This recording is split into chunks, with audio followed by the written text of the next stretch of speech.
Hope you're having a wonderful day. আজকে আমাদের SQL টিউটোরিয়ালের পার্ট 5 আমরা ওয়্যার ক্লজ নিয়ে আরো কিছু ডিসকাশন করব। আজকে আমাদের মেজর টপিক হচ্ছে প্যাটার্ন ম্যাচিং বা pattern finding in strings. What do I mean by that?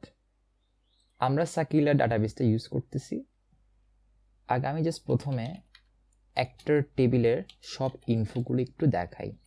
তাহলে ফ্রম অ্যাক্টর টেবিল আমরা সবকিছু সিলেক্ট করব উইথ অ্যাস্টারিক সিম্বল, তারপর এক্সিকিউট করব। ওকে, জাস্ট আমরা এই পার্টটা একটু করে দেখি। এখানে অ্যাক্টর আইডি দেখা আছে, ফার্স্ট নেম, লাস্ট নেম। এখন আমি কিছু প্রবলেমস দিছি এখানে, একটা প্রবলেম পড়ি। Find the first names starting with the letter P in actor table.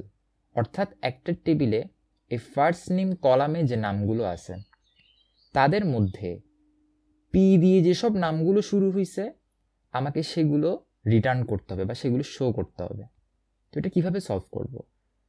এমন নামগুলো শো করো যেটার ফার্স্ট লেটার হচ্ছে পি। যেমন পেনালোপি একটা নাম আছে, এখানে হয়তো পি দিয়ে আরও কিছু নাম থাকতে পারে স্টার্টিংয়ে।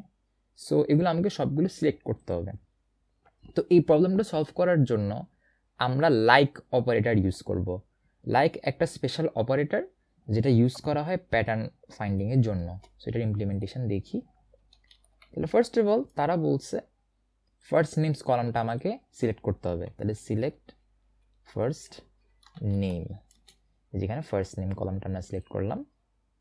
সিলেক্ট ফার্স্ট নেম আমরা একটা টেবিল থেকে সিলেক্ট করতেছি। আমরা সেমিকোলন এখানে দিব না। আমি যদি এখানে সেমিকোলন দিই স্টেটমেন্ট ক্লোজ হয়ে যাবে, আমি চাচ্ছি না। আমার স্টেটমেন্টটা আরও কিছু পার্ট আছে। ওয়্যার আমার ফার্স্ট নেম কলামের যা যা ভ্যালু আছে, লাইক ফার্স্ট নেমের ভ্যালুজ লাইক সামথিং। তো এটা কি বলছি? ফার্স্ট লেটারটা পি হবে। তাহলে ফার্স্ট লেটার আমি এখানে পি দিব। এটা ছোট হাতেরও দেওয়া যায়, বড় হাতেরও দেওয়া যায়, ডাজেন্ট ম্যাটার। পি দিব এবং পি এর পরে অর্থাৎ ফার্স্ট লেটারের পরে অন্য কি লেটার আছে সেটা আমরা কেয়ার করি না, থাকতেও পারে নাও থাকতে পারে। সেটা বোঝানোর জন্য আমরা এই পার্সেন্টেজ সিম্বলটা দিব। এটা দিয়ে কি বুঝাচ্ছে? এটা দিয়ে বুঝাচ্ছে return all first names starting with P. P এর পরে কিছু ভ্যালুস থাকতে পারে, সেগুলো আমরা এই পার্সেন্টেজ সিম্বল দিয়ে দেখাবো। So let's run this. এতটুকু সিলেক্ট করলাম, এক্সিকিউট করলাম।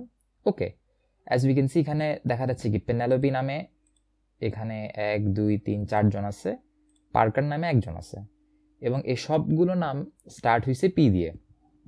ওকে, সো এটাই হচ্ছে বেসিক্যালি লাইক অপারেটর। তো আমরা আরও কিছু প্রবলেম সলভ করার চেষ্টা করি। এখানে বলছে find the first names containing the letter N in actor table. অর্থাৎ এখন আমাকে নামগুলো সিলেক্ট করতে হবে যেখানে এন লেটারটা আছে। এন শুরুতেও থাকতে পারে, মাঝখানেও থাকতে পারে, শেষেও থাকতে পারে। অর্থাৎ জাস্ট এমন নামগুলো সিলেক্ট করতে হবে যেখানে এন লেটারটা আছে। So how can we do that? আমি জাস্ট এই পোর্শনটা একটু কপি পেস্ট করি, আগে এখানে বসাই। আগেন ফার্স্ট নেম সিলেক্ট করতেছি from actor where first name like. Okay, এখানে এখন প্রথমে আমি লেটারটা দিতে পারবো না। এখানে আমরা যেটা করব, প্রথমে পার্সেন্ট সিম্বল দিব, তারপর এন দিব, লাস্টে পার্সেন্ট সিম্বল দিব। এটা দিয়ে কি বোঝানো হচ্ছে? এটা দিয়ে হচ্ছে আমরা এন এর কন্টেইনমেন্ট চাচ্ছি। এন প্রথমেও থাকতে পারে, নাও থাকতে পারে। এই কারণে আমি প্রথমে এভাবে পি এর মতো এন স্টার্টিংয়ে দিতে পারবো না। এন লাস্টেও থাকতে পারে, মাঝখানেও থাকতে পারে। এটা বোঝানোর জন্য আমরা পার্সেন্ট এন্ড পার্সেন্ট লিখবো। So let's run this. Okay, as we can C এই যতগুলো নাম আছে সবগুলো নামে এন থাকবে। যেমন পেনালোপিতে এন আছে, নিকে এন আছে একদম প্রথমে, জেনিফারে এন দেখা যাচ্ছে, জনি, ক্রিশ্চিয়ানের সবার লাস্টে এন আছে, এইরকম। So that's done. On to the next question. Find the first names starting with the letter N and ending with the letter K. এটা দিয়ে কি বোঝাচ্ছে? নামগুলো সিলেক্ট করো, স্টার্ট হয়েছে এন দিয়ে আর এন্ড হয়েছে কে দিয়ে। এমন নামগুলো সিলেক্ট করতে হবে যে নামের প্রথম অক্ষর এন আর শেষ অক্ষর K. How can we do that? Hopefully logically এখন তোমরা হয়তো বুঝতে পারবা। স্টার্টিং বলছে এন দিয়ে, তার প্রথমে আমাকে এন লিখতে হবে। মাঝখানে কি আছে? উই ডোন্ট কেয়ার, যেহেতু we don't care percent symbol দিয়ে দিব। শেষের লেটার হবে কে, এভাবে। Let's run this. ওকে, নিক। এই যে নিক নামে ফার্স্ট অক্ষরটা হচ্ছে এন আর লাস্ট অক্ষরটা হচ্ছে K. So that's how you solve this. 2 more questions. Find the first names where the letter R is in the third position in actor table. এটা কিভাবে সলভ করব? এখানে বলতে যাচ্ছে আমাকে সেসব নামগুলো দেখাও যেখানে আর অক্ষরটা থার্ড পজিশনে আছে। অন্যান্য যতগুলো আমি প্রবলেম সলভ করালাম সেখানে কিন্তু আমরা পজিশন কেয়ার করি নাই, সেখানে পজিশনটা ম্যাটার করে নাই, except for first position and last position, যেগুলো আমরা ইজিলি কোটেশনের মধ্যেই দেখাই দিতে পারি, জাস্ট প্রথমে পি দিব অথবা লাস্টে কে দিব বলে। বাট এখানে থার্ড পজিশন বলছে, ফার্স্টও বলে নাই লাস্টও বলে নাই। এটা কিভাবে আমরা ইমপ্লিমেন্ট করব? See first name from actor where first name like আর বলছে থার্ড পজিশনে। পজিশন বোঝানোর জন্য আমরা আন্ডারস্কোর ইউজ করি। আন্ডারস্কোর এখানে কিভাবে ইউজ করা হয়? আমি যদি একটা আন্ডারস্কোর দিই, এটা দিয়ে ফার্স্ট পজিশন বুঝায়। আমি যদি এরপরে আরেকটা আন্ডারস্কোর দিই, সেকেন্ড পজিশন বুঝায়। আমি যদি আন্ডারস্কোর আবারও দিই, তখন থার্ড পজিশন বুঝায়। এভাবেই বেসিক্যালি যতগুলো আন্ডারস্কোর দিব ততগুলো পজিশন এখানে সিগনিফাই করে। তো আমার এখানে বলছে আর হবে থার্ড পজিশনে, তাহলে ফার্স্ট পজিশনে কি আছে? উই ডোন্ট নো, একটা আন্ডারস্কোর দিলাম। সেকেন্ড পজিশনে কি আছে? We don't know. থার্ড পজিশনে আছে কি? আর। তাহলে আমি আর এখানে ছোট করে লিখব। এখন আমি এখানে কিন্তু ক্লোজ করতে পারবো না। আমি যদি আবার এই সিম্পল স্ট্রিংটা দেখি, এখানে কি বোঝানো হচ্ছে? প্রথমে দুইটা অক্ষর আছে আর সবার লাস্টে আর আছে, কিন্তু আমরা তো এটা চাচ্ছি না। আমাদেরকে এখানে বলছে where the letter R is in the third position, not at the last position. তাহলে লাস্ট পজিশনে কি আছে? we don't know. তো আমরা সুন্দর করে এখানে পার্সেন্টেজ বসাই দিব। হোপফুলি বুঝছো। প্রথম দুই অক্ষর we don't know, just position বোঝানোর জন্য দুইটা আন্ডারস্কোর দিয়ে থার্ড পজিশনে আর বসাইছি। এরপরে কি আছে? we don't care, তাই পার্সেন্ট সিম্বল দিছি। So let's run this. ওকে, কিছু নাম দেখা যাচ্ছে জাস্ট টু সি আর থার্ড পজিশন আছে নাকি। যে CH এর পরে আর, এখানেও আর থার্ড পজিশন, এখানেও আর থার্ড পজিশন, এখানেও আর থার্ড পজিশনে। So yeah, that's how we solve it. Last question. Find the first names where the name length is 4 in actor table.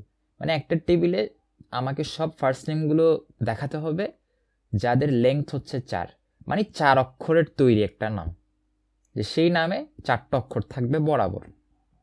তো বেসিক্যালি যেহেতু এখানে লেংথের কথা বলতেছে, আবারও মনে হয় আন্ডারস্কোর ইউজ করা যেতে পারে। So let's try to solve this problem. Name length বলছে 4 ক্যারেক্টার্স। তাহলে আমি জাস্ট কোটেশন মার্ক দিই, তারপর জাস্ট 4টা আন্ডারস্কোর দিই, 1 2 3 4। Run this. Okay, as we can C এখানে যতগুলো নাম দেখা যাচ্ছে সবগুলো 4 অক্ষরের। তাহলে এইভাবেই আমরা লাইক অপারেটর ইউজ করি, এবং লাইক অপারেটরের মধ্যে এই আন্ডারস্কোর, পার্সেন্টেজ এর কম্বিনেশন ব্যবহার করে আমরা প্যাটার্ন ফাইন্ড করতে পারি। এভাবেই মূলত স্ট্রিং ডাটা টাইপসগুলোর মধ্যে প্যাটার্ন ম্যাচিং করা হয় SQL A with the help of the like operator. Okay, so এটা হচ্ছে লাইক অপারেটরের ইউসেজ। আমি আজকে আরেকটা ছোট্ট টপিক পড়াবো, সেটা হচ্ছে অর্ডার বাই। আমি এখন অর্ডার বাই সম্পর্কে আলোচনা করব। অর্ডার বাই ইউজ করে টেবিলের এন্ট্রিগুলোকে অ্যাসেন্ডিং অথবা ডিসেন্ডিং অর্ডারে সাজানো হয়। That's it.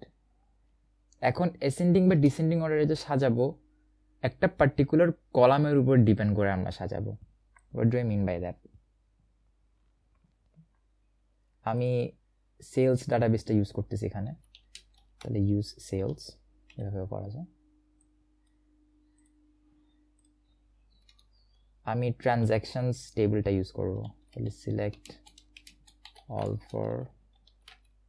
transactions table. We're already using, so we don't need to do that. Okay, sales quantity দেখা যাচ্ছে এখানে 100, 3, 116, আবার 59, আবার 36, কোনো অর্ডারে সাজানো নাই। আমি চাচ্ছি সেলস কোয়ান্টিটিটা অ্যাসেন্ডিং অর্ডারে সাজাতে। আমি কিভাবে করব? আমরা টেবিল থেকে আগে সবকিছু সিলেক্ট করে নিই, ট্রানজ্যাকশনস, তারপর আমরা লিখব order by keyword. Order by কোন column? Sales quantity. Order by sales quantity semicolon run. Okay, as we can see আমরা অ্যাসেন্ডিং অর্ডারে সাজাই ফেলছি। যেমন এখানে লোয়েস্ট হচ্ছে কি 1 দেখা যাচ্ছে। আমি যদি আরো ড্র্যাগ করি, সবগুলো হচ্ছে 1 1 1 আরো অনেক টেবিল আছে।